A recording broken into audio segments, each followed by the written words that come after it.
Hi everyone, good morning. So this is the third edition of our monthly startup pitch workshops. So the purpose of this workshop is basically to, give the opportunity for an early stage founder to pitch their product. And we have an investor expert Amiya here, and he will be reviewing and offering constructive critique for the pitch. So the rest of you guys will be spectators here. So you will just observe as to how these things happen and this is how it goes. And it's been really successful so far. We've had some really good positive responses to these pitch sessions. So I hope you guys find this constructive. So with that, I would like to introduce, Amiya. Amiya, I think maybe you can open it up. Sure. Hi, everyone. This is Amiya here. Just to quickly introduce myself, I have about 15 years of experience doing various things. I've done consulting for Cisco, product management for Cisco and Amazon, been an entrepreneur for about 3+ years now. I'm a startup mentor with Vadvani Foundation and NASCOM. I've just recently started a micro VC firm called Ayurtha Capital, and we look to invest in startups through that particular entity. So that's just a very quick introduction about myself. With respect to this particular session, the way we are going to go about it, Priyanka, if you can just start your presentation and wrap it up in about 15 minutes, then we can talk about it. And if time remains, I'll open up the floor for everybody else as well. If you have any other questions, we can go ahead and target to answer those as well. Okay? On to you, Priyanka. Go ahead. Hello, thank you, Amiya. Hello everyone over here. I'm Dr. Priyanka Rawat. A brief introduction about me. I'm a practicing orthodontist in Bangalore right now, and I've done my undergraduate from SMS Medical College, Jaipur, and post-graduation from AIIMS, New Delhi. Right now, after working in the corporate setup, I've started working in the hospital and presently also trying to be an entrepreneur. So I'll quickly start my presentation and let's go with that and let's see about the remaining introduction. Thank you. Just allow me a minute. Yeah.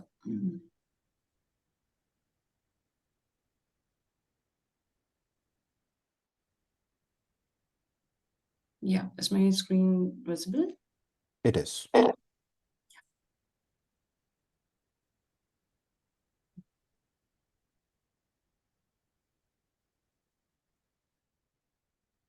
So we are an organization with the name PrepSimplified, aim high with AI. Basically, our mission is to simplify the NEET and IIT JEE journey with the PrepSimplified application. It is an AI-based platform which helps the students to have new questions every day and to have a better preparation strategy for their NEET and IIT exams. We want to empower the teachers and students with the AI-enabled personalized learning solutions. We are hyper-personalizing all the solutions by creating individualized questions and the solutions to the students and to enhance their preparation in the whole duration. Let's talk a bit about myself and my partner, Sahaj. I have given my introduction already. Presently, I'm working as a consultant orthodontist at Amiya Memorial Hospital, and I'm also heading the Amiya Hospital at Brigade Orchards along with the Lena Hospital. I have worked in corporate setup for 1.5 years, which was a startup, as a head of planning over there. Then I've done my post-graduation from AIIMS New Delhi and my undergraduate from SMS Medical College, Jaipur. My co-founder is a technical person who has been the founder of BCA Labs, which is actually a platform for the BCA preparation, which helps the students in their journey throughout the exam preparation. And he has been part of the ex-Natural Investor Australia, ex-Ethonics Infodect, and XPN Hub Canada. Coming to the problem statement, what is the exact issue which we are facing in the NEET exams, and what are the problems which students are facing and which results in the very low results? If we see, like, there are big players in the market like Allen Institute, Akash Institute, and everyone is aware about the quota factory, right? So what happens, students are going there for the preparation and it becomes very difficult for the students to leave their house and to go there for just preparation purpose, and it takes a toll on the health as well and on the mental health as well. So we want to provide an online solution for these kind of problems. And another important problem is the conventional teaching methods, which lacks the personalization, which hinders the comprehensive understanding. Exactly what happens that whenever I have been in the preparation phases itself myself, so I have seen the students that the kind of question papers they are getting, it's all same. It has never changed in past 20 years. Everything is same, the preparation material is same. When I was preparing for my exam, what I remember is they'll give a booklet which has like the paper in the the neat chapter itself is of 2 pages, but when we talk about the sheet of the material they are providing, the sheet itself has 60 pages of the material, and the questions will last like 2000, 3000 questions in that, which doesn't make sense. It is not related to what we are exactly addressing. We want to have a very personalized learning experience where you are focusing on what is required rather than reading everything else in the world. Only 10% of the material is very important out of it. Everyone emphasizes on the NCERT content and the textbooks which are provided in our course syllabus, but nobody is focusing on that. Everybody is focusing on a very detailed learning. Like when I was preparing for the exams, so they used to say, okay, you have to read the frog anatomy, you have to read a cockroach anatomy, it will be asked in the exam, you have to learn all the plant names, everything about all the plants, which is not exactly very much required. Because the examiner also understands that the students are preparing for a 12th exam. After the 12th exam, they are supposed to have this much of knowledge. They are not supposed to be a botanist or a zoologist or a chemistry person, that they have detailed knowledge of all the subjects at that stage. So we are trying to provide them a very personalized solution so that they can understand what we are trying to teach, and that is resonating with their level of knowledge. Like assume I'm a student, I'm not able to understand the topic, and in the conventional question papers, what happens that all the test series will have the same question papers and all students are undergoing through the same exam patterns. So if I have to take the same exam, I will be scoring less, which will cause a cycle of depression for me. And next time also, if I'm going to write the exam, I'll score again less marks, and the cycle repeats. And the student always feels demotivated that I'm never going to crack this exam. But presently, if I see, like if I provide a solution where someone can help me out to learn the things step by step, that, okay, I'm lacking in that segment and I want to prepare that segment well. So that will be helpful for the student rather than giving all the students same kind of questions. So we have created difficulty levels at all the levels for addressing this issue. So second problem is monotonous tests leading to the suboptimal academic performance, increasing the mental stress and depression, which we talked about. Then lack of the tailored lesson plans and assessments to the individual proficiency levels, limiting the students' growth and development. We can see like overall there are 36 lakh students who are every year appearing for the NEET and JEE exams. Like this year also, like 24 lakh students appeared for the NEET exam itself. And seeing the controversies happening in the news, so many problems are happening and students are depressed. Many students are attempting suicide because they're not getting good results. Out of this huge number, only 6.5 to 7% aspirants are getting selected for these exams. And 93% people are basically failing to clear the exams, and their fate remains very undecided. So you can see that 60% of the students are undergoing depression because the results are not good. They are teenagers and they are not able to understand how to overcome this depression. Now, what are the major problems which are faced by the NEET and IIT students in a nutshell? There's a lack of conceptual understanding. Second is there is difficulty in strategizing their study plans and inadequate access to the quality learning material. There is a bulk of learning material which is even available at 1,000 rupees or 2,000 rupees on online platforms, but it's not a quality learning material. Then there are limited opportunities for the doubt clarification. Like when I used to prepare in my time, and even like recently when I prepared for the postgrad exam also, the teacher will not be very keen in explaining you all the doubts. You will be very nervous to ask the same doubt in a class full of 200 students or 300 students, and your confidence level will go down. Even we have seen teachers commenting on the students that, oh, this is a silly doubt, you're not supposed to ask this in the class. So students are not ready to ask those doubts, and those doubts always remain unclarified. And after that, the concept remains like that, and student will never be able to answer those questions related to that particular concept. So we are also addressing the same things for the teachers as well. Like right now, we are trying to connect with both the teachers and the students. The teachers who are teaching very well are exactly the small tuition classes and the small scale coaching classes. They will have a good quality of teachers, they will teach really well, but the problem is they don't have their own personalized solutions for the online platforms. So there is a lack of platform for their coaching where they can provide the test materials and the regular test series. Then regular practice tests are lacking because of that for the students. And because of the lack of the practice test, what happens, however good you are teaching, the students will not have that competitive environment. And that's why most of the students are interested in going to the big name coachings.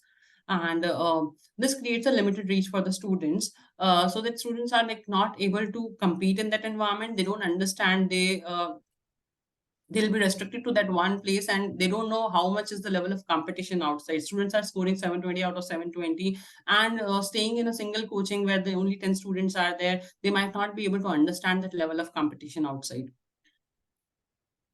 So what kind of solution we are providing here? Where we want to intervene is we are trying to provide a AI-powered personalized learning experience for the students, which will prepare exactly an adaptive study plan and questions for the students, which will be based on their individual strengths and weaknesses. So if you are good at a particular topic, then if you are solving like 5 simple questions, then the level of the questions will increase to a medium difficulty level. After that, it will upgrade to a more difficulty levels.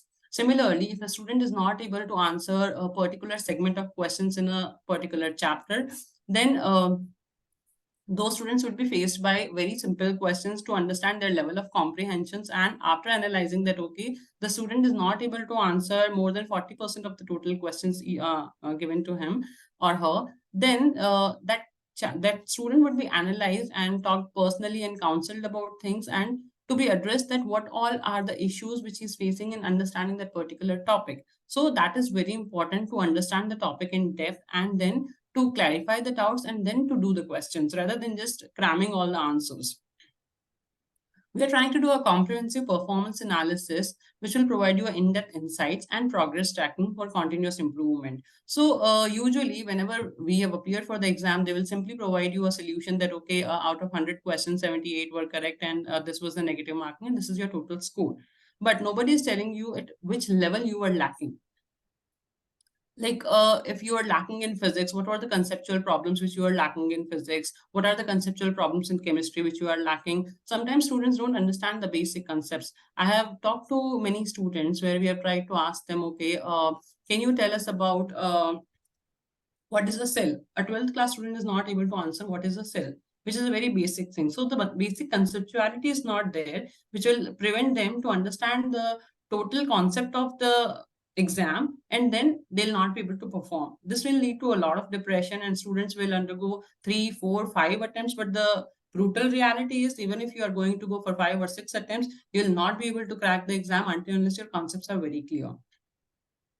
Then we are providing the quick doubt resolution. We have an AI-powered chatbot for the instant doubt clarification, which we are even enabling for picture-based doubt analysis, where you can click a picture of a question, and that will also help you in getting the answer through the AI chatbot. And that will also help in immediate doubt resolution, where you have to wait for the conventional methods. You have to wait for days for the faculty to address your doubts. Then we are providing the gamification of learning, because we can see the Gen Z and Gen Alpha are coming. They're not very much interested. Like if I tell them today that I have prepared for my exams, like studying 16 hours a day, 17 hours a day, they might be making fun of me that, okay, nobody studies that much. We have seen interviews recently coming up, which where a student says, yeah, I used to go for my guitar classes. I used to do all my normal course. I used to study for only 6 hours a day, and still I got a 720 out of 720 scores. So things are changing. You have to make studies interesting for the students. So that has to be very engaging and interactive rather than just facing a question on the screen with 4 options and then just marking it and going ahead with that. It has to be gamified. There has to be some motivation for the students. Some reward points has to be there. Even if you see my motivation, my inspiration is completely comes from the Elevate platform, which is a basically English learning language platform, which provides level-based achievements and rewards. If you have done all the levels today, then you are getting to get upgrade tomorrow, and then you'll have the notifications coming from them. So who all are the competitors? Akash Institute is our competitor. They are providing solutions in both NEET and IIT JEE segment. Physics Wala is again one of the biggest platform. Vidya Mandir is a very simple, sophisticated, nice platform who is actually concentrating on students' growth. They do conduct customized exams for the students so that they can select the best students out of them and then they train those students. But again, everything is very conventional. Nobody is using AI technology in their system. Then FitG is there. FitG is taking care of the IIT segments and most of the Olympiads. Bansal Classes is again known for their IIT segment. Allen Institute has come up recently with the Allen Digital platform, which helps students to digitize their own study methods. Basically, what they are doing is they have entered into the performance analysis segment, where they also provide a comprehensive results to the students, considering how many questions you have done wrong, in which subject you have wrong, and where all you can improve. So what all are the competitive advantages we are having is ours is an AI-enabled, curated and gamified learning experience where we are trying to cater a maximum number of students through the interactive sessions. Then we have a comprehensive performance analysis with results improvement strategies we are providing that every time the student takes up a test, the personal counseling will be provided to that student that, okay, these are the areas where you are lacking and there we have to improve. Then we have a fully automated AI-based platform where all the questions are generated through AI and students will be able to take different questions every day, depending upon the level of difficulty, which they can set by themselves. And later on, as the platform grows, the platform will be able to understand the student's level of comprehension and platform will be generating questions according to the student's intellect. And if the student is able to again answer the simple level of questions, it upgrades to the harder level of questions. Talking about the market analysis, the academic segment is the second largest segment in the EdTech with a market share of 20% and CAGR of 18.87% according to the reports of 2023. So the global EdTech market stands around somewhere at $342 billion, in which the Indian EdTech market is around $6.24 billion. As we previously discussed, the total number of NEET students are appearing for exam is 24 lakhs and IIT is 12.25 lakhs. That is the number of students appearing for the exam. Plus, we have to take into consideration the number of students who are already preparing in the 11th and 12th standard. So that stands almost around double the number of what we are talking here. That is 35 lakh to 70 lakh students.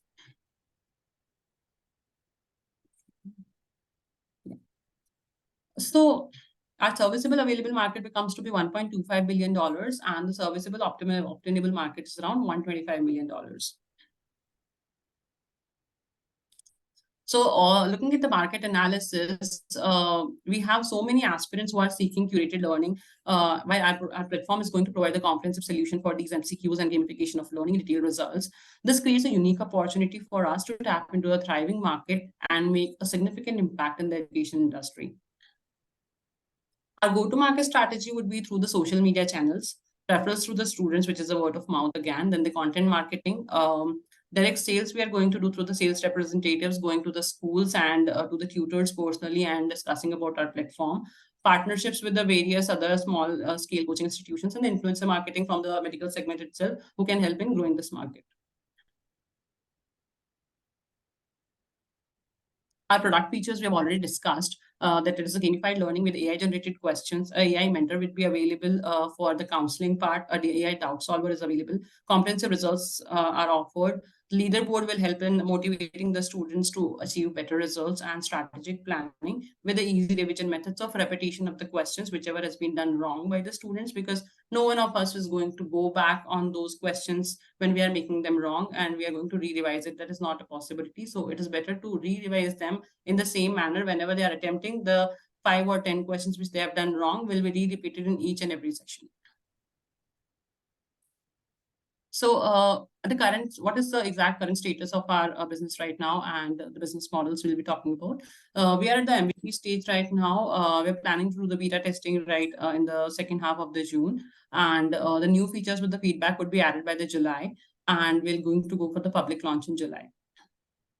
Talking about the business model, we are going to cater the independent tutors in the small scale coaching classes. We're going to approach to the schools for providing the same kind of platform in the school, because schools are a good model of teaching to the students and they're teaching everything in the school. And all they need is a test preparation platform so that students can also apply that knowledge in the test preparation and learn about the NEET and IIT. Then a small segment would be catering to the NEET and IIT JEE aspirants directly. We're going to raise the funds which will enable us to do the tech development and operations for the talent acquisitions, because we are looking for the salesperson as well, the sales head, and the customer engagement and marketing part. As we talked about the business model, there'll be a freemium model, a student-based model, a school and tutor-based model, which will have different facilities available for all the segments. Premium model will have all the psychometric tests, daily quizzes, practice tests, which will be limited to the students, and AI mentor, which will also have a limited access. So these will be the free features so that students can get a hang of the model, and then they can, if they like it, then they can opt for a membership as well. And talking about the premium model, this will remain applicable throughout the year. It's not like today, if you are taking it, then it will be obsolete after a week or after a month. It will be functional and it will only have limited access to all the content. The students who have a membership with them, they'll have the access to the leaderboard, comprehensive result analysis would be available, daily practice test would be available, and AI mentor would be available full time for them with the unlimited access. It would cost around 4,500 rupees per month. With the schools and tutors coming up, they'll have an admin panel access, one-to-one mentorship for the students. The class schedules can be put on the same platform for the teachers to make it convenient for them to track everything. Then the test analysis reports would be shared with the teachers as well. And if they want to share the same thing with the parents, that can be discussed. This model starts with the 10,000 onwards pricing. Why? Because it depends on the student size. 10,000 for the schools, for tutors with a student size of 10. So that's all about the PrepSimplified. And if any doubts are there, please let me know.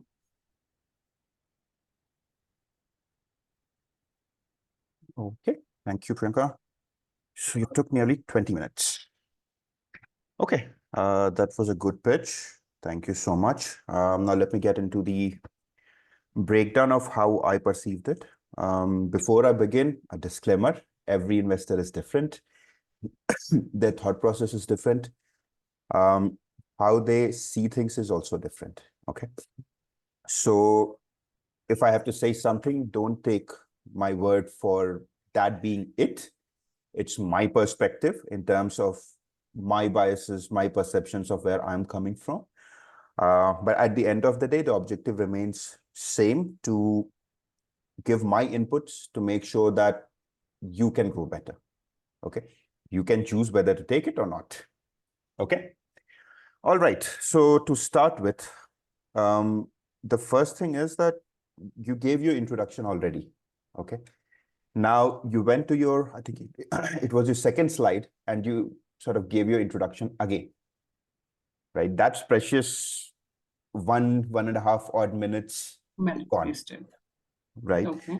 So try avoiding any sort of repetition that you are doing in your pitch. Okay. When you are practicing your pitch, you have to make sure that what is it that I am talking about is covered once, unless someone interrupts, unless you get to a Q&A and they ask you again, you don't have to talk about it again. Okay, because your time is very limited. See, you took 20 minutes, but if I were to ask you to do this pitch in 5 minutes, how would you go about it? Right. So when you're preparing for a pitch, think about it from a mindset of, what if I had to do it in 5 minutes? What are the most important points that I have to cover? I have to actually talk about. Okay. Now, with respect, let's just go back to your problem statement slide first. Okay. Problem statement. Yes. Okay. So you have got a bunch of problems listed out here. Okay. So conventional teaching method problem, monotonous test, lack of tailored lesson plans, etc. Now go to the next slide.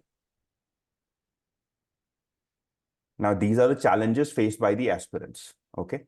So the slide previous to this and this one, they are actually talking about the same space, which is problem. Yeah. But you've actually broken it down into 2 slides. Okay. So my recommendation is that go ahead and consolidate all of it. If I am looking at it from a perspective of what is the difference? See, if I'm looking at the first slide and you actually spoke about the first problem in the previous slide a lot more and skipped through the rest of the problems. Then you came onto this slide and then you spoke a bit more about those problems as well. Okay. So what was the point of having those 2 points there? Why not just put all of this content there? In one slide. Right. Fair enough. So try and do that. In addition to that, when you're talking about a problem, you have to be very clear in terms of whose problem is it. And then you have to talk about why are you solving it. And then you have to talk about how. Okay. Now, when you went to your previous slide, you gave an entire spectrum of things, that how this is happening for this, how this is happening for that. You spoke about a lot of mental health. You spoke about a lot of emotional, let's just say, damage that happens to a particular student and whatnot, right? But in the rest of your pitch, that wasn't covered at all. What are you doing to solve for that particular problem? Okay, yeah. Right? So when you're bringing in a certain angle, then are you solving for it? Else don't bring it. Because then you're creating a perception in the mind of the person who's listening to you that that is a valid problem. Mental health is a valid problem. Depression is a valid problem. But at the end of it, when you finish, I'll be left high and dry because there's nothing that you're doing about it. Okay, so maybe I didn't emphasize on the point. The AI mentorship is not the AI mentorship, there's a one-to-one mentorship also along with the AI mentorship, which is helping the students to go through the whole counseling program about their discussions and about I missed a few points on the comprehensive analysis as well about the same thing, that when we are doing the comprehensive analysis, we are talking to the student that there is nothing to be depressed about it. This is how you can improve your performance. Right. And this is how the parents will also be informed with, if regularly the performance is going down, that the parents has to be informed that, okay, your child is not performing well and you need to take care of that your child is not undergoing any depression. And about the psychometric test, okay, I have not elaborated there. You're right. I have missed on few of the points there. So the psychometric test is also supposed to be a mandatory thing every once in a month, where students have to answer the few questions that, okay, how is your preparation going on? How are you feeling about the day? Are you feeling any difficulties in your life? So those reports would be shared with the parents so that parents can also take care of their kids, because none of the parents wants to lose their child for the expense of an exam. Right. Now, it's not just all these things that you mentioned, they have to be a part of your pitch. Okay, yeah. So you're right. You probably need to practice a bit more in terms of what is, and script it out. You have to write a script for yourself. Write a script. Okay. Yeah. Make sure you do not miss these points, because they are good points, valid points, and they can potentially help save lives moving forward and save a lot of people going down a rabbit's hole, right? But these also bring a concern. So let's just say that if I am someone who's struggling mentally, and just sharing my data with someone that I am actually actively trying to hide it from, right? How am I going to perceive it? How honestly do you think I'm going to give an answer? Because at the end of the day, I'll come to the AI bit of it, but at the end of the day, it's the human input basis which you are trying to derive something, right? If I fake my input, there's nothing you'll be able to do, right? So that privacy, confidentiality, and building trust, especially with respect to mental health and such, it becomes extremely crucial. And that's where the AI model, I'm not getting the confidence that an AI model will have the empathy to actually deal with that kind of situation. Because think about it this way, I'm depressed. I don't want my parents to know. I don't even want my friends to know. My best friend probably doesn't know. Then if I'm sharing it with you and you are taking it out and making it public, when I say public, it's outside of my comfort zone that I want. I'm not going to like it. The first time, sure, but the next time I'll fake it for sure. And at the end of the day, basis my response, what are you telling me? If you're telling me, don't worry, everybody's telling me the same thing. No, exactly. So the concept is, most of the parents, like 90% of the parents, will agree with the thing that if they would have known about the problems their kids are facing, they would be ready to help them out. Consider the generations has been changing. Suppose we were beaten by our parents, we never considered as a physical abuse. But today, if you raise a hand towards the kid, they'll be like, okay, I'm going to raise a police complaint. So things have been changing. Parents have been becoming more sensitive towards the issues. So all they want is, and students have also become very sensitive. they will feel that urge, okay, like I have not performed well and I'm undergoing the depression. Depression has become a very easy term these days, which needs to be addressed. So, Maybe they're not even undergoing the depression and they needs to be addressed that, okay, this is all normal. Because even as a student, I remember when I was preparing for my NEET exam, and let me tell you, in medical profession, it's very common to undergo that depression and to go through that phase that, okay, once in a life, I'm telling you, 100% you'll feel that, yes, I want to attempt the suicide. That is for sure. sure. I mean, anybody who's serious for IIT JEE, anybody who's serious for medical, all of these guys go through the same pattern of mental Yeah. health as such. Yeah. And especially those who aspire very, very strongly that there is nothing else in life but these. They struggle a lot. But my point still remains. Let's just say that if I am in such a situation, I need someone who can assess a particular situation, have an emotional component to it, and empathize and then counsel, right? Now, and that's why I said I'll talk about the AI a little bit later. But you have now introduced two components to this. You have introduced parent as your potential customer or as a potential informer in your particular loop, which you didn't talk about enough. Second thing, how well can an AI model guide someone or counsel someone? That remains a huge execution question, right? So if you have something ready, maybe just take the time to showcase how is it going to help you when you are going through a certain phase. Otherwise, even if I go to the best AI model, let's say right now, say ChatGPT 4.0, and I talk to them about an emotional component, about a depression and all of those things, they are only going to tell me a certain bit of answer, which is totally up to me whether I feel like I want to relate to it or not. Yeah. So sorry to interrupt you at this place. Sure. The AI mentors are only meant for the counseling programs in terms of education. For the personal counseling, where we are taking the psychometric test and all the other exam tests as well, there will be a one-to-one personalized counseling for the student with a teacher or with a counselor in particular. Okay, so With the a teacher, human being as such. a human being, because we Okay. know that AI cannot replicate the emotional component for anyone. Exactly. Okay, so that is something that you have to explicitly talk about. Because so far in this conversation, I didn't get the perception that there is a human involved. Yes, yes, yes. Okay. So that's the other thing. So essentially, when you're looking at your entire problem statement and the scope of it, right, you have to make it very, very crisp. Right now, there are very three vague. factors, or rather three personas that I see where you are looking to solve a certain problem for. And that's how you can just put it, that for students, for teachers, for parents, and prioritize them. So when you're talking about the prioritization and the problem statement as well, you can probably go back later and figure out what your product roadmap is going to look like. Who are you going to cater first? Who are you going to cater second? Who are you going to cater third? Because your first problem, your MVP, is not going to be able to do all of it. So right now you have got a bucket list.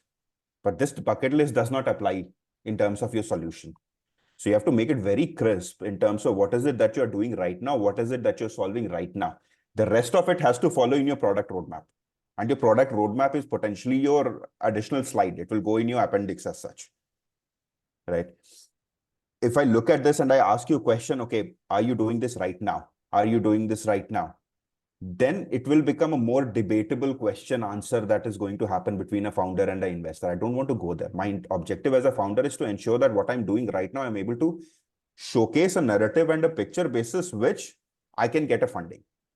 Okay, I don't want to get into an argument with anybody. Right?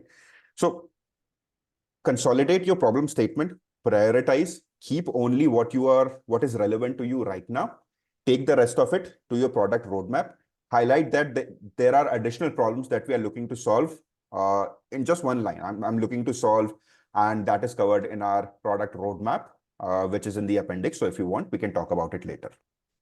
Okay. Okay. Now you mentioned a few things that in terms of how the let's say NEET organizing committee or people like those who are actually conducting the exams and all of those things, right? You spoke about how They know that someone is doing the 12th exam, what is the level of knowledge that they're supposed to have, etc., etc. Now, that seemed more like a opinion than a fact. Okay. Right? So I might meet someone who could say that they know what these students are. They know what is the knowledge that they have. They know what is the life cycle that they are going through. They know all the burdens that these students have. Why haven't they published a notification or a circular to say that this is what I'll do? Right. So these are again debatable points. My point here is that about this point here, can you please explain this one? yes, exactly. So my point here being that when you talk about how a body is conducting an exam, right, and what is their understanding, it becomes a question answer session. Meaning, let's just say there are 5 people sitting in that body, and let's just say that NEET conducting organization has got 100 people who are doing a bunch of stuff. Are you saying that all of the 100 people have the same understanding? Are you Not saying exactly the same understanding. right? What I meant is like whenever we talk about any coachings also, so many platforms are existing for Sure. the preparation. Even I have prepared through few of the like platforms, which I realized in my postgrad that I don't need any platform to prepare exactly like that.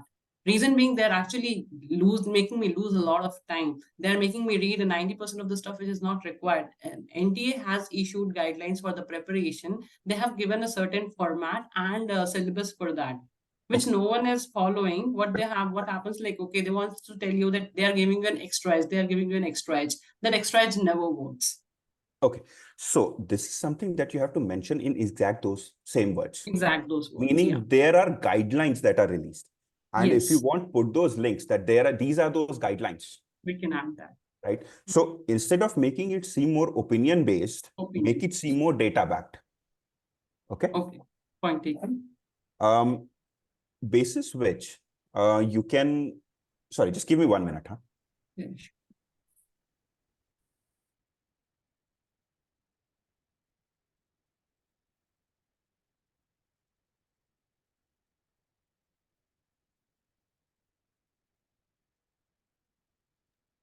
Sorry about that. So I was saying that once you make it data-based, right, the discrepancy between what is advised and what is available, that becomes clear, right? So if you talk about it only without the data, then it becomes an opinion.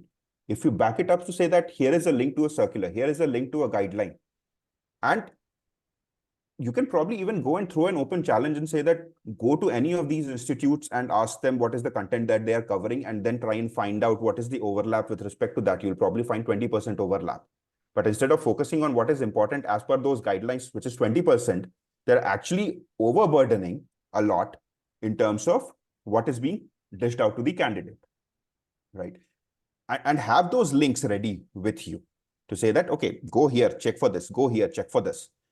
Right? So you don't get into an argument from that perspective. It's not an opinion anymore. It's a hardcore data where you can go and validate it for yourself if you want. Okay. So that's with respect to consolidation of your problem statement. Okay. Okay. So one of those things that you could probably do as well with respect to your problems, right? Make sure you talk about all the problems, because with respect to your previous slide, what I felt was you covered the first point, but the rest of it you sort of skipped. And I'm not so sure if you meant to cover them in this particular slide, because there is a significant overlap. So that could be one thing, but just make sure that you cover all the problems, prioritize problems. Let me put it that way. Okay. Okay. So one of those questions that came overall during your pitch was, who is your target customer? Because you start with NEET aspirants, IIT aspirants, you move on to teachers. When you talk about it, 80% of this conversation is around NEET aspirants, and then maybe 15%, or rather, let's say 19% about teachers and 1% about parents. That's the way it looked, at least to me, right? So who's your target customer? You have to be very clear about it, because when you talk about a platform for teachers and things like that, then I'm asking myself, are you going to put the money at a place where your focus is maybe 19%? Why not utilize the money to go to the place where your focus is 80%? Right? So you have to be very clear in terms of how much emphasis are you giving to which persona and their problems, and where are you giving the impression that someone's money is going to go? Okay. So that's where it becomes a little bit challenging, because if you raise an angel round, for example, they're not going to get involved as much. But if you take it further, then the institutional investors or even micro VCs, et cetera, they would sort of want to come in place and understand what is it exactly that you're doing. And they would certainly want to have a board seat, be it an active board seat or be it as an observer or whatever capacity. But they would want to get in there. And then you have to explain everything that you are doing. So getting those approvals will become very, very challenging. So I'm just trying to give you a perspective that make sure you are giving a picture of where are you going to put this money in your narrative. You will talk about, you have spoken about it very briefly in terms of ask and all of those things, but your narrative is going to drive the perception that I have of where it is going to go. Okay. Okay. So now you also spoke about the smaller institutions. Okay. And basis that, I got a perception that when you talk about your segment, that is where you are focusing on rather than the bigger institutions. Okay. So you have to sort of spell it out very exclusively, because I had to derive it from your conversation, right? Who is your target market?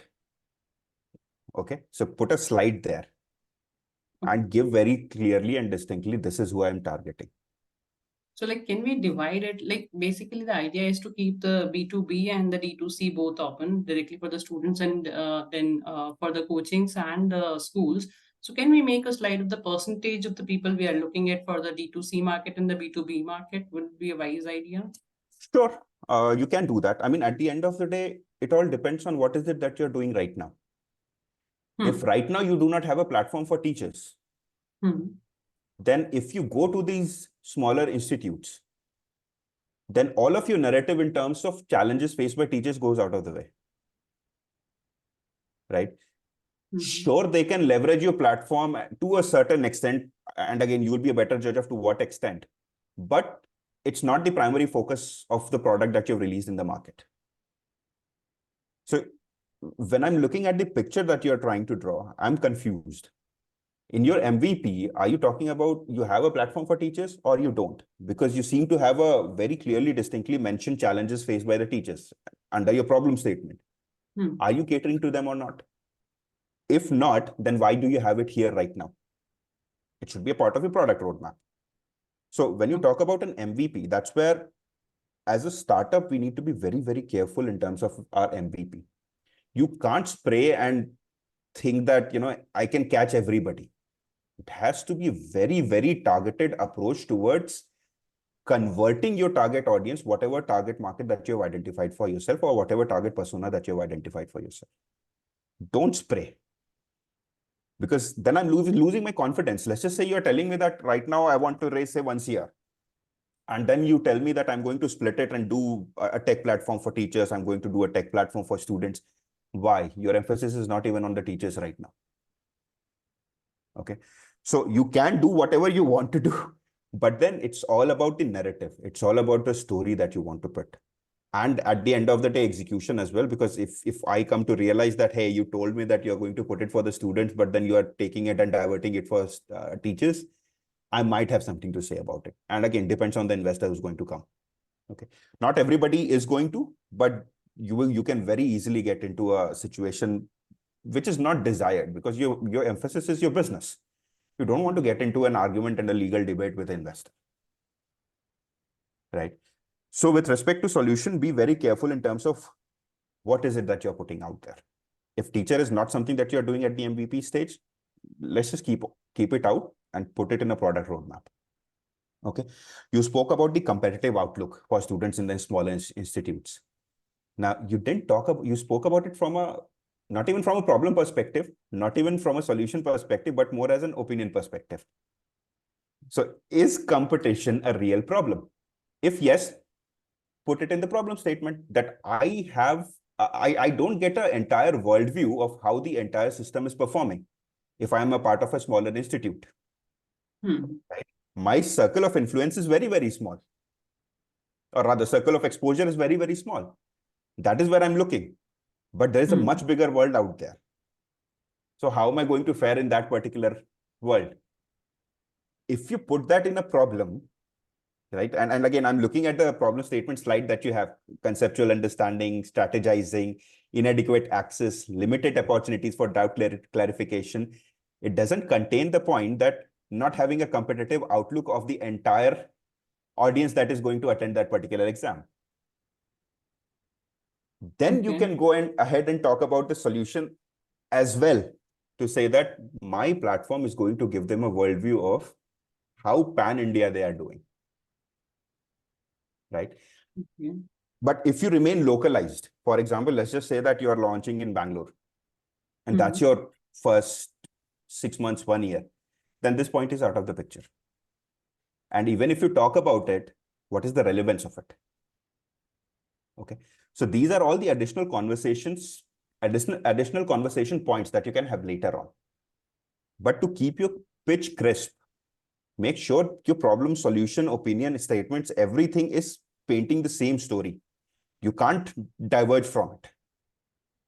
Okay. Or rather, try not to diverge from it, because there will be instances where you will want to go here and there, and then you'll probably have to pull yourself back. Investor might have a question where you might have to go into a different tangent, but then you have to pull yourself back. Keep it very streamlined and focused. Okay. Now, with respect to your problem and solution itself, how much of an impact are you creating? Now, let's just go back to your previous slide in terms of a problem statement. You talk about 36 lakhs, you talk about 7% selected, you talk about 93%, you talk about 60% going depression. Depression point is something that,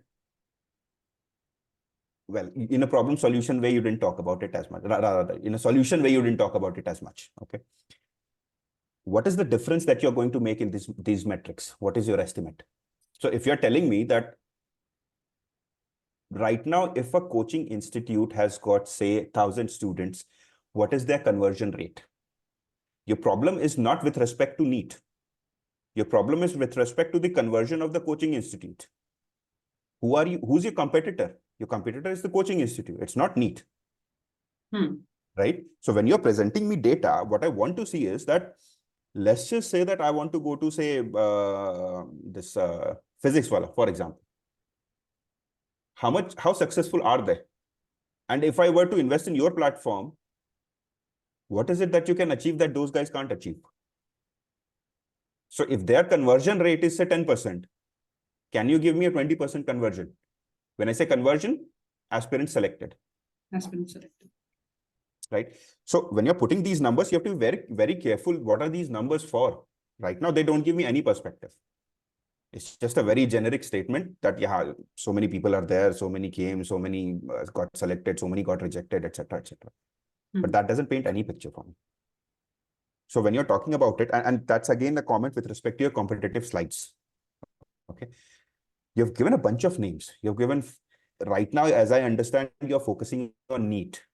But then you have got NEET and IIT in your slides. Why? So if you're focusing on NEET, keep it focused on NEET. You can branch off into IIT later on. But right now, are you doing IIT? If not, then keep it out. Your competition as well, FITGI, etc., are they into NEET? I'm not aware, but if they're not, so we why are have them focusing there? on IIT as well right now. Okay. Yeah. So we have added the, your focus like is everything on is there for the MVP. IIT And NEET. Okay. So you have got IIT, physics, chemistry, and math. And then you have got what? CBM. From a Physics, NEET chemistry, perspective bio. as well. So only math is separate. Oh, okay. Right. Understood. Okay. So you have to specify that. You have to specify that from your product perspective. Okay. So what is it that you're serving? You have got a physics, chemistry, bio, etc., whatever courses that you're doing, you have to specify that upfront.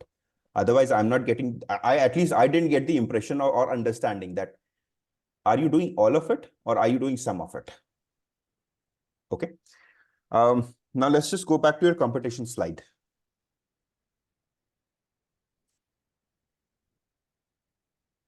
Yes. What I would want to see is, where is your USP standing out in comparison to all of them? All of this, yeah. Okay. Right now, these are just names. You spoke highly about a lot of them. I got an understanding that you're actually quite impressed by them, but I'm not saying downplay a competitor, but then at least showcase that, your product is going to be superior to them, right? So if you talk very highly, there's nothing wrong about it as such. But then at the end of the day, I want to see a table or a perception at least coming, or a visual coming out of it, which tells me that Priyanka believes that PrepSimplified is better than all of them. Right? So have a table or something of that sort where the competitive angle of it actually comes out. Otherwise, it's just your words. I don't know how to perceive it, and basis your words, I would probably invest in one of these than PrepSimplified. Understood. Okay. Go to your next slide, please. All of these points that you've got, rate them against your competitors. Actually, where do you stand? Where do they stand? Yeah. And then be very careful that if you are thinking about these competitive points, then the biggest question that I have is, what is it that you are doing that they can't do? Let's just say 6 months down the line, they realize that Priyanka has got a great product. PrepSimplified is doing amazing. Why can't they do it themselves? It's going to take 6 months at most. Let's just say physics wala has got a deep pocket. Yeah. If they want it, they will put 50 resources to it, get it done in a month. Right? What is it that you are doing that they can't do? Not that they are not doing, they can't do. Or even if they want to do, it will take them an year and give you at least a year's lead time over others. That is where the biggest challenge comes. Okay. Now let's talk about your AI.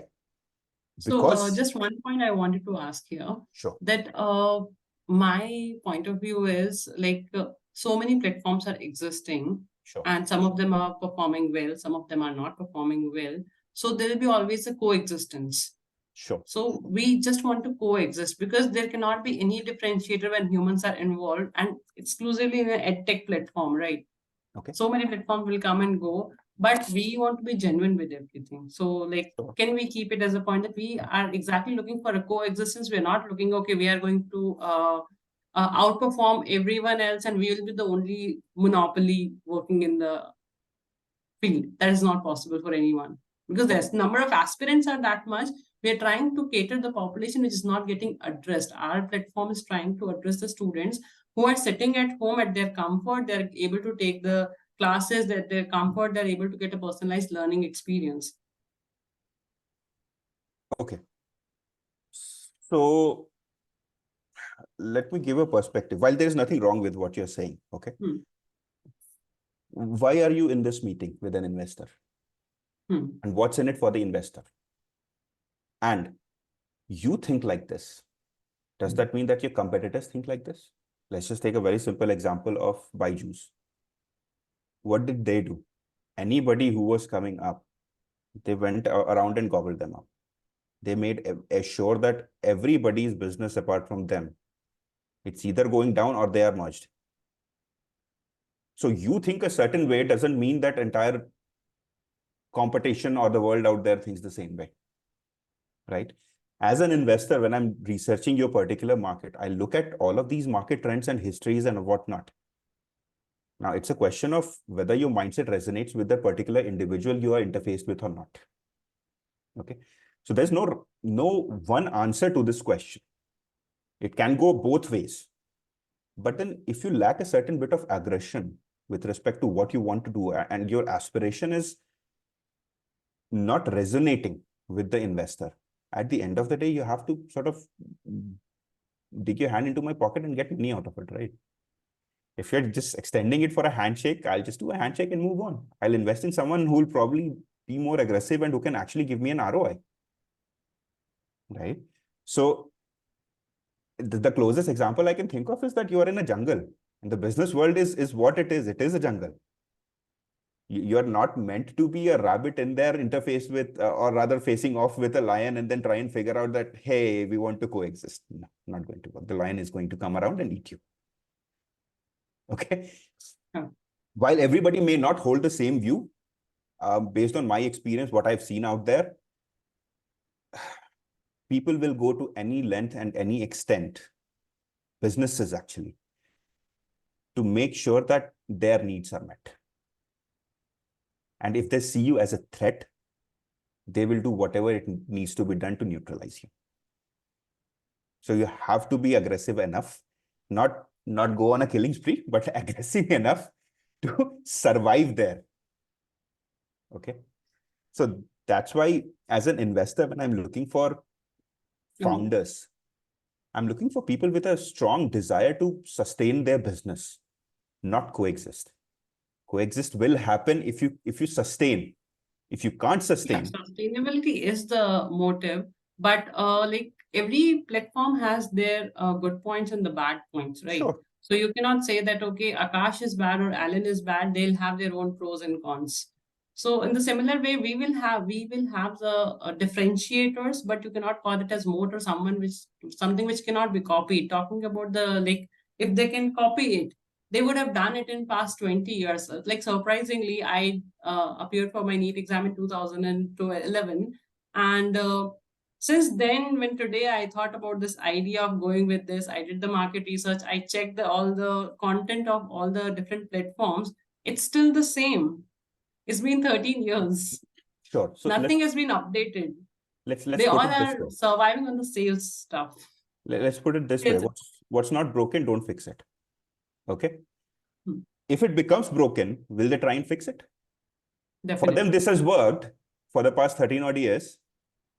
So they're doing what they're doing. They're not putting money where the mouth is not there. Okay. But if they realize that, okay, now this is where we are lacking, either we acquire PrepSimplified or we build our own. That is the way they are going to go. And then it becomes their survivability question. Okay. So sure, I mean, look at any industry, look at automobile industry, the ICE engine that you have had, it's just been there for the longest time that you can remember, unless, and it wasn't that a hydrogen-based automobile or an electric vehicle did not try and come.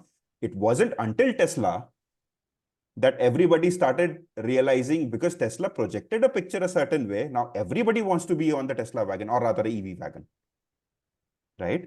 So until something disruptive comes in the market, everybody's happy doing what they're doing. But if it happens, everybody will straight away want to jump to it. Okay. So you can't get into a coexist mindset. If Tesla thinks that, hey, Ford is there, GM is there, and whoever, and the who's who of the world, I will coexist in the EV market with them, not going to happen, because they are going to try and outpace and outshine you in every aspect they are that you can think of. Plus, the biggest aspect of it, as an angel investor, there is a certain thesis that every investor has. I don't want to remain invested in PrepSimplified for a period of 10 years. I'm a very small investor. If I am putting a check size of 25 lakhs, 50 lakhs, 1 CR, I want an exit out of it in the next 1.5, 2 years. I want to make sure that you're on a growth path where you're looking for a next fundraise in the next 1.5, 2 years. If you're not, my exit is delayed and my ROI is delayed. Why would I put my money in there? And then have a more global view like you want to give to your students. You're not the only startup.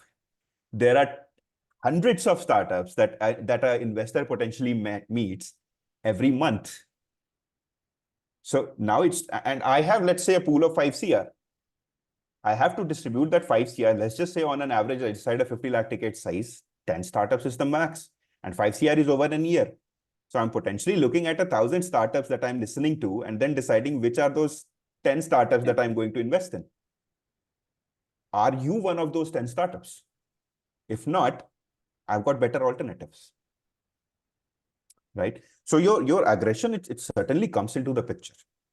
Maybe not for you as much, but for everybody else. Okay.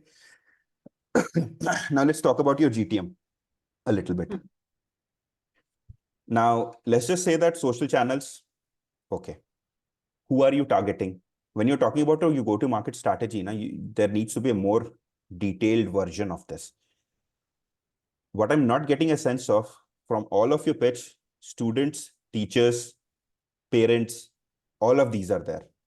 And these are all your different channels. Which channel is focusing on what?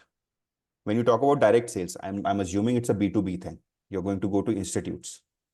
But is it relevant right now? Because at the end of the day, this is where you're putting your money.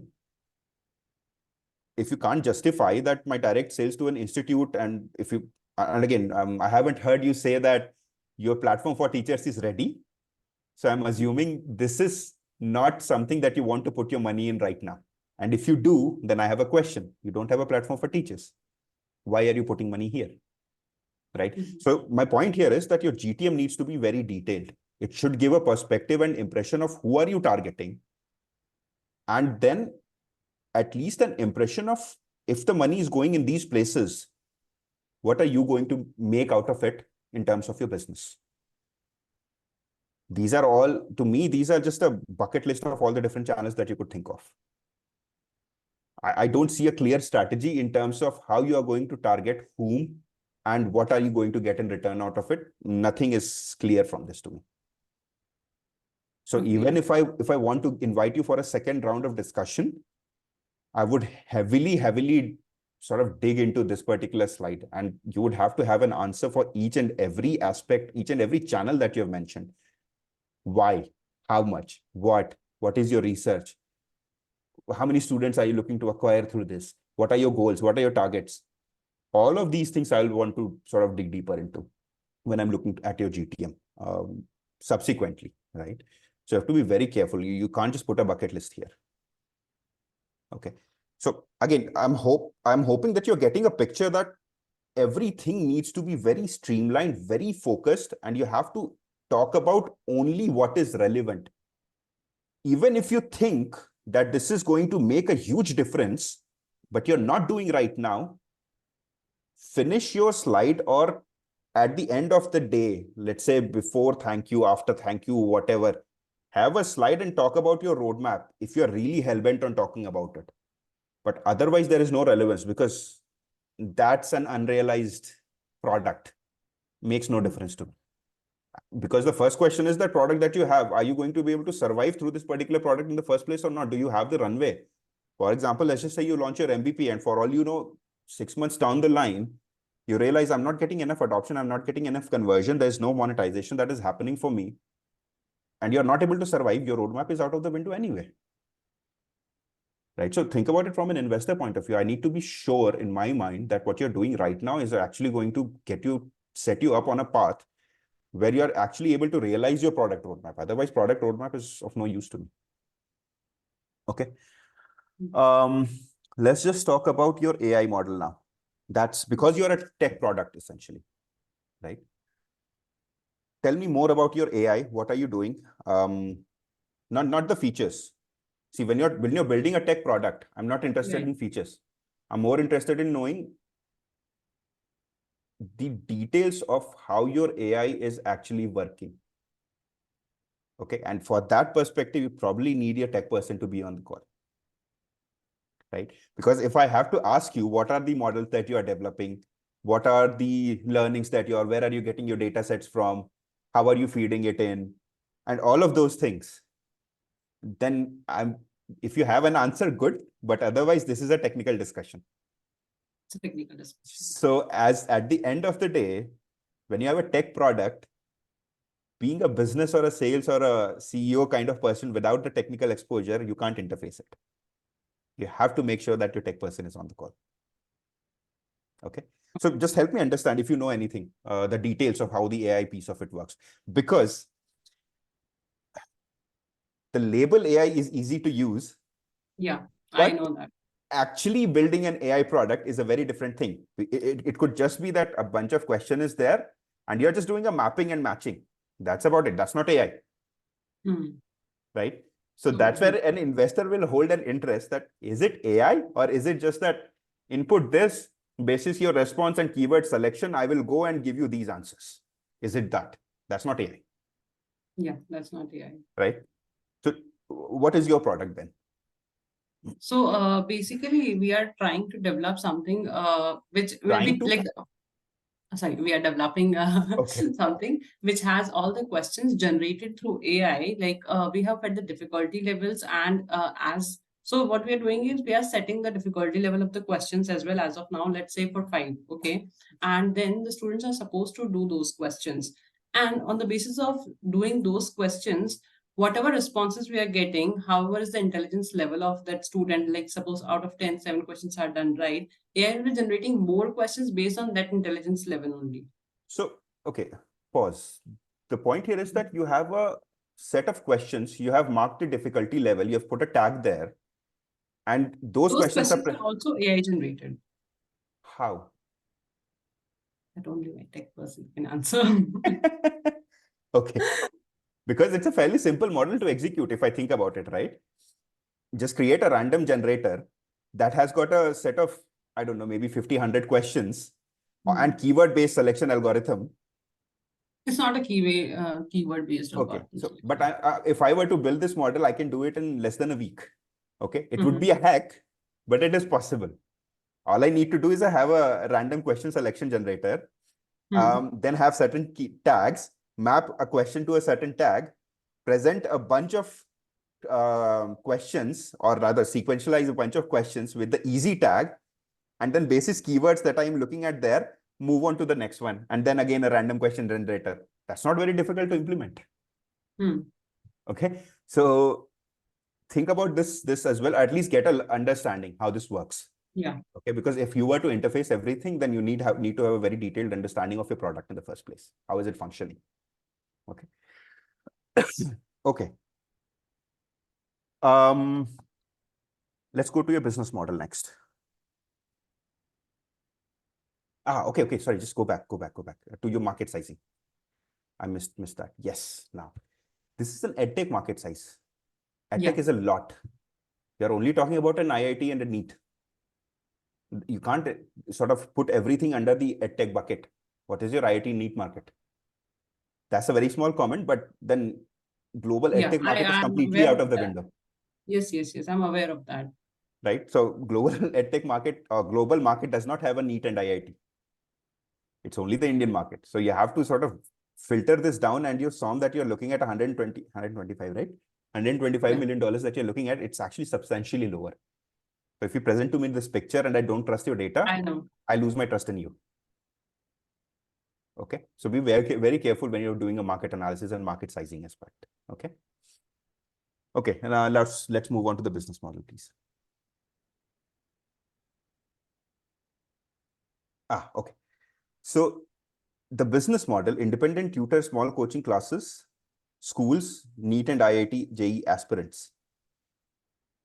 These are not business model. These are personas. Okay. Right. So there is something called a BMC, business model canvas. Okay. So when you look at that, what is a business model? What your account receivable, account payable is going to look like? Where are they going to come from? Right? How your business is going to look like? These are target personas. So go to the next slide. That is closer to a business model than what you have in the previous slide. So just rename it to either personas that you're looking to target and keep this as a business model slide. Okay. Okay. Because otherwise, you have to be very careful in terms of what you're labeling and how. If I get the impression you don't know what is a business model, how do I build the trust that you're going to be able to run a business? True. Right. And for me, sure. I mean, if I have a 100 CR pool sitting somewhere and I have to give you 1 lakh out of it, it's okay. I can still bet on you. But if I have a limited capital, the example that I was giving earlier, then there are better alternatives for me out there. Why would I want to take a bet on someone who doesn't know what a business model is? right? And again, I'm sorry if I'm being too harsh. No. I wanted a critical feedback. See, this is my first pitch deck, so I wanted all the details. Okay, That's sure, important for me to learn. sure. So this slide is closer to being a business model. Okay. What I would also suggest is not to put in a slide, but go back, look at a BMC and populate a BMC. Okay. BMC is business model canvas. As a startup, as a founder, before you get into anything at all, you have to first make sure that you have at least clarity in terms of what is it that you're going to do, what is going to come from where, what is going to go where, how you're going to monetize, what are your different cost centers, etc., etc. Who are you going to target? What is the problem? What is the solution? What is the USP? And these are all the different components of your BMC. Okay. Go to Google, look it up. You will get it, download it, fill it for yourself. Build that clarity for yourself first. Okay. Again, don't try and cater to everything. Figure out what is the biggest gap that you have, or that you see rather. Okay. It's again a bias that you have based on your own experience, your own perceptions, perspectives, etc., etc. But basis that you're going to be populating your BMC, your MVP is not your product. Your MVP's job is to first validate that all the hypothesis, bias, perceptions that you have brought into the system, is that even valid? If it's not, your MVP will fail. Okay. And once your biases are confirmed, then you start moving towards a PMF, product market fit. But if your biases are wrong in the first, and you will come to know in the first 2 months of execution, 2-3 months of execution, people will come to you and tell you that I don't need it. I'm not willing to pay 4,500 rupees for this. Right. And that means all of your biases are just invalidated in the first place. Now you have to go back and figure out build up your next set of assumptions and hypotheses, and then optimize your product. Again, will you have the runway to do it is a different question altogether. Okay. So go back and do that. Now let's look at this business model. Sorry, your screen is a bit small. Can you just make it a little bit bigger? Okay, no worries. Let me just do this. Yeah, that's much better. Okay. So when I'm looking at the freemium model, I'm looking at psychometrics test, daily quiz, practice test limited, AI mentor limited. Okay. Features of freemium with leader. Now help me understand, why would I be willing to pay, say, a 10K a month when I have what is the student need? And again, this is all about the students mainly, right? As a student, if I have my practice tests available, if I have my AI mentor unlimited available, okay, if I have the result analysis available, I have my leaderboard available. That means my personalized learning taken care of, my result analysis, essentially my feedback and how am I doing and what do I need to do next, taken care of, my AI mentor in terms of if I need any more clarifications, etc., that is taken care of. Leaderboard sort of gives me an overall market perspective based on the user set that PrepSimplified has, taken care of. Okay. Now you have got this schools and tutors.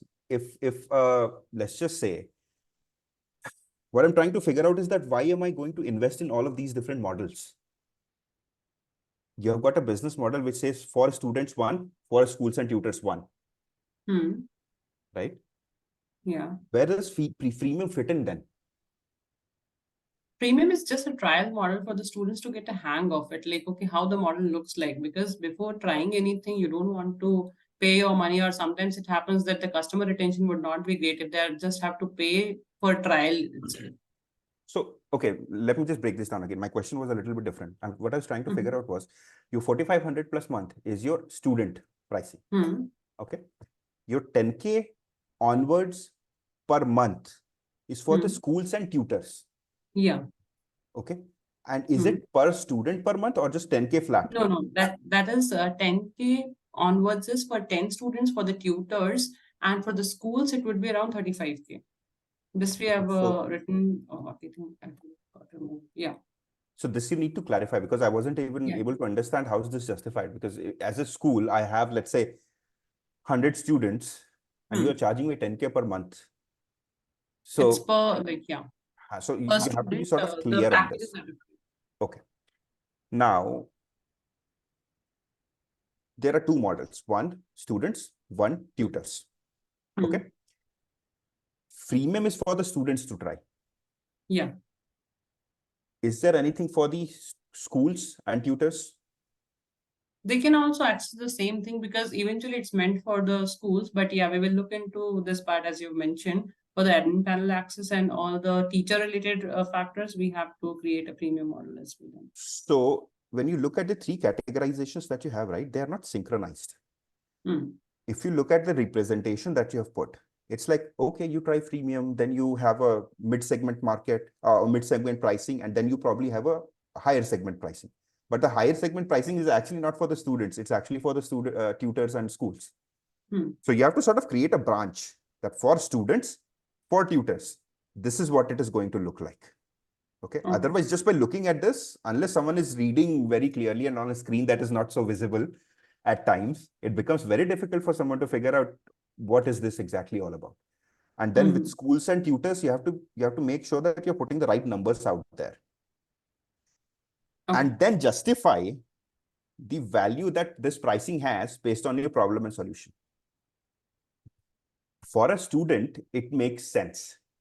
But so far, everything that we have spoken about with respect to schools and tutors, we haven't dig down enough to try and figure out how much of a value are the schools and tutors getting out of it. Sure, there are good to have points that you will see this, you will see that, you will have access to this, you will have access to that. But we haven't established yet that are these good to have or are these must have? Because these are all good to have to me. And think about it this way. Why will I, as a tutor, as a small institute, not partner with PrepSimplified and say that students, my new pricing from next year onwards is instead of 50,000, it's 50,000. It's 1,000, 1 lakh. 50,000 goes to PrepSimplified and the institute makes 50,000, whatever it is. So essentially a partnership model where they are not bothered. They don't have any admin expense or effort going into managing all of these things. They just tell their students for tests, go to PrepSimplified. Here is your login code. Why not? Yeah, that can also be done. So but that is still beneficial for us, like both the way we are getting students, right? I agree, but my point here is that it does not come out in your business model. Okay. So when you're thinking about your business model, you have to think about all the different angles and then try and propose. See, to me, if I have to tell you that there are maybe 20 institutes in Bangalore, smaller institutes who would be willing to partner with you, not buy from you. Okay. You give them a commission per student. If let's just say that you are charging 4,500 per month, you just give them 1,000 rupees out of that. They would be more than happy to bring their students to your platform. Why would they want to go ahead and spend from their own pocket and then try and manage an admin exercise and have admin expense and all of those things? These are small institutes. They have got very less margins. So you have to think about this business model and the representation of it. Okay. Okay. And then actually figure out that what is a school or a tutor getting out of it? All of these, sure. I mean, if someone is like, the best teacher in the world, they might be interested in learning the nitty-gritties of how the students are doing and everything and all of those things, right? But at the end of the day, I'm assuming that when you have a student, you are publishing some reports as well for them. If you're not, then they might just ask you as a feature, just publish a report for me, what my result looks like. They will just publish the result and take it to the tutor and they'll give it to them. Hey, this is what my result looks like. Right. So there are different ways to look at this entire business model angle is what I'm saying. Okay. I didn't get the clarity of pricing is fine, but how you're going to do business. There are different ways to look at it. And basis what you have in front of me, I'm not convinced that the schools or tutors are going to buy it from you. They might be more willing to partner with you than buy from you. And in partnership, they might be asking for a certain commission per student. That's a much better business model to me than me trying to sell them something. Unless you've got a comprehensive package that not just schools and tutors, but every student, they can use this login code and then log in and do all of this bunch of exercises. So nothing is coming out of the school or tutor's pocket or a very minimum charge as such. But students can still leverage and learn and do whatnot. That's a much better business model to me. Okay. Okay, so that's my other input. Okay. Yeah. So I think that's about it for today. That's all the inputs that I had for you. Okay. One final comment that I would want to put. What you're doing right now is execution heavy. At the end of the day, for an investor to build trust in you, you need results. While you may try and justify that a moat is not what you are chasing, but for me to put my money in, I would need some defensibility to come into the picture. If I don't have the defensibility, then either you have to, in the product as such, then either you have to give me a defensibility in the process, that a defensibility in your partnerships, a defensibility in your sales. It has to come from somewhere. Okay. Otherwise, it's just a good to have thing. And like I said, there are multiple alternatives that I have available. I would much rather look for an alternative that has more defensibility and I can build more trust. That's where I would want to put my money. So focus on execution more, at least from your startup's perspective. Gain that traction, gain that result. Right now, if you're looking for an investor, it will become difficult. If you have that traction, it's much easier to sell. And that goes for every startup out there. With traction, it's much easier to onboard an investor. Investors will chase you. You don't have to chase investors. But if you don't have traction, you will see it's a game. And the levers are who has the leverage. Without traction, investor has the leverage. With traction, you have the leverage. Now, how you play the game, how skillfully you can play this game. Can you create a FOMO? Investors are human beings at the end of the day. They have that FOMO factor as well, right? The other day, I was with a startup. The guy was an absolute champion salesman. Anybody and everybody who was there in that particular pitch, that guy managed to create the FOMO of next level. Okay. So can you create that FOMO? And later on, when we went on and dissected and we realized that there are a bunch of things that we were not comfortable with, but at least within that particular call, we were all like, have to invest in this. Okay. So can you do that? That's the question. Otherwise, it's an open field out there for everybody. I'm not just saying from an investor point of view, for a startup as well. Let's just say I say no. That does not mean there is a lot of investors out there. Just go out. It's a matter of slogging. Who gives up first? As an investor, it's demand and supply. As an investor, I can supply money. Who needs money? A lot more people than who can supply money. Right? That's the game here. Okay, I think that's my 2 cents for today. And thank you so much, Priyanka, for everything and listening to me very, very patiently. No, definitely. I needed the insight from you. And thanks a lot for all the inputs. We'll definitely work on that. Sure. Just to open up the floor for anybody else, if you guys have any questions, I'm happy to take that up as well. I have 6 more minutes.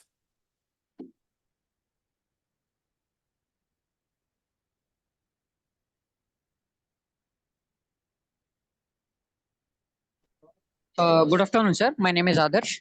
I'm audible. Yes, Adarsh, go ahead. Sir, is telling a story that much important while we are starting a pitch?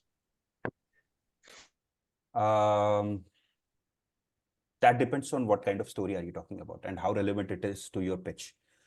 Now, if you take too much time to set the context, let's just say that you have got a half an hour meeting with an investor to make your pitch and get your thoughts. Okay. Your story itself takes 10 minutes. Not worth.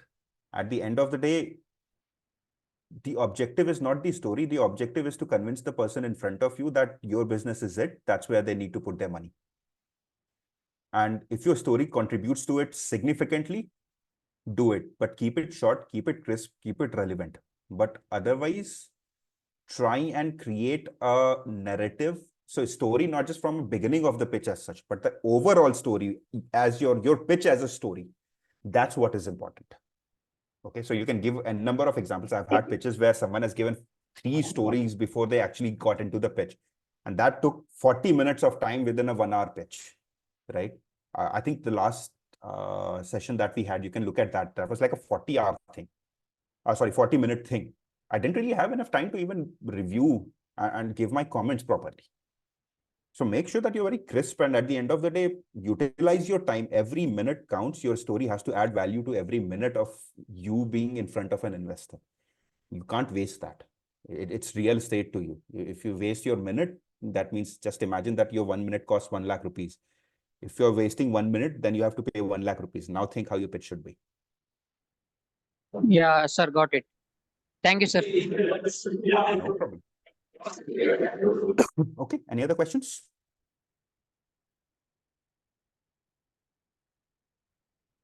Okay, I'm guessing not. Raghav, over to you, and thank you so much for facilitating this. Yeah. All right, guys. Thank you so much. I think this was a really good session. I think we've spent a little more time than we usually do.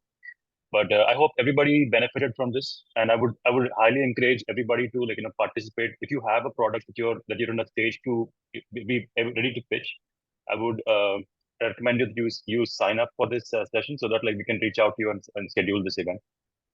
You can find the link to this on the official website. I'm gonna share the link to this on the chat. The startupclub.info is the website. You can just go there and fill up the form, and we'll reach out to you. Thanks a lot for joining. Thanks a lot, Amiya. Thanks a lot, Priyanka. All right. Thank you, Raj. Thank you so much, Thank you. everyone. Bye. Have a good day. Bye. Bye. Bye-bye.